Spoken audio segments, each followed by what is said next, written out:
The spring real estate markets are usually crazy and have been for the past couple of years, and this past winter really hung around for a lot longer than normal, which I think kept our market feeling a little bit on the winter side. But now spring is officially here, and what does that mean for the real estate market in Minneapolis and the surrounding metro area? I'm going to tell you.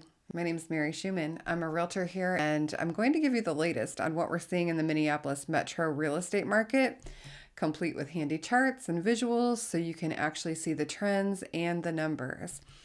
If you're curious about what the market's like here, or wondering what it's like to live in Minnesota, or what the areas around the metro look like, well, that's what I talk about on my channel, so you should think about subscribing. And if you are thinking about relocating here and you're interested, I have a free relocation guide down in the description box below this video, and you can download that if you like. One of my very astute clients commented to me about the number of price reductions that he was seeing, and I looked at the numbers and he is right. There is a very distinct increase in the number of decreases over the past week. So we've seen the number of decreased property prices going from 7.5% to about 10% of actively marketed homes just within the last week. So he's got a great eye and I think a pretty analytical brain.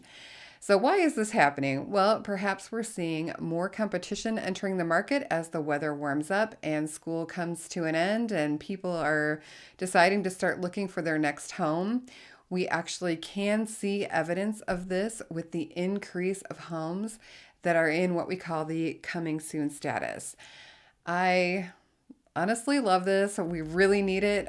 These show up first on a search and they are highlighted in purple. So it's really fun to open it up, the MLS, and see just this big string of purple coming down the page. It's like flowers blooming. New homes coming on the market. Right now, we are at about 542 new coming soon listings showing up in the 7-county metro area. That's about 12% of the currently active inventory, which is sitting right around 4,400 homes available to purchase. This isn't moving much. We're getting active inventory, but it's going off the market too. The number of sold properties this year compared to last are down 25%. And woo, that sounds alarming. And it sounds like a housing crash or something. But when you look at the actual number of homes for sale, available to buy, that percentage decrease is nearly identical at just over 23%. So I'm thinking that there's probably a lot of that decrease in sales is just simply due to the decrease in available homes to sell. So if you're thinking about selling, buyers are waiting.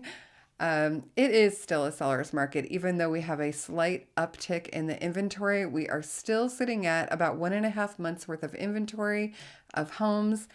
And anything under 5 months is considered a seller's market. Anything over 7 is considered a buyer's market.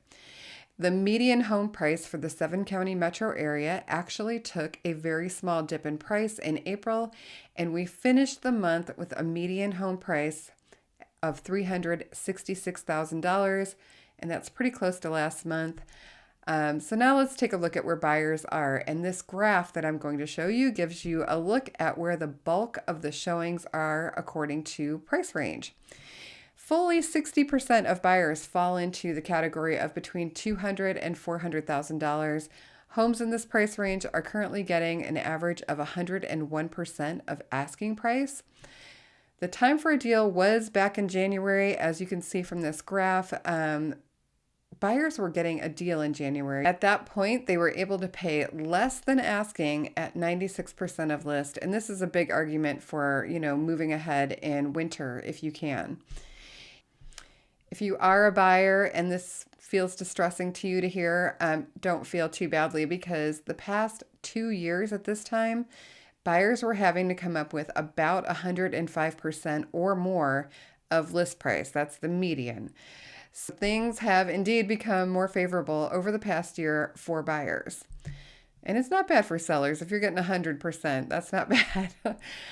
I also took a look at homes in the higher range, over $500,000. And a year ago, we were seeing winning offers at nearly 104% of asking price, and now we are just under that list price.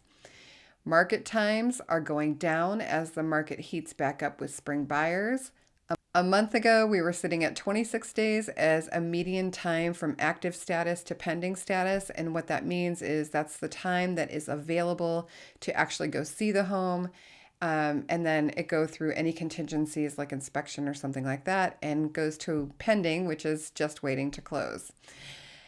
April saw that time period shrink substantially, down by 10 days to 16 days from active to pending. This translates into homes getting an offer sometime within the first week or so. So you still have to act pretty fast, but not in the first 10 minutes. If you have questions, reach out. I love to talk to people off of YouTube. It makes me happy.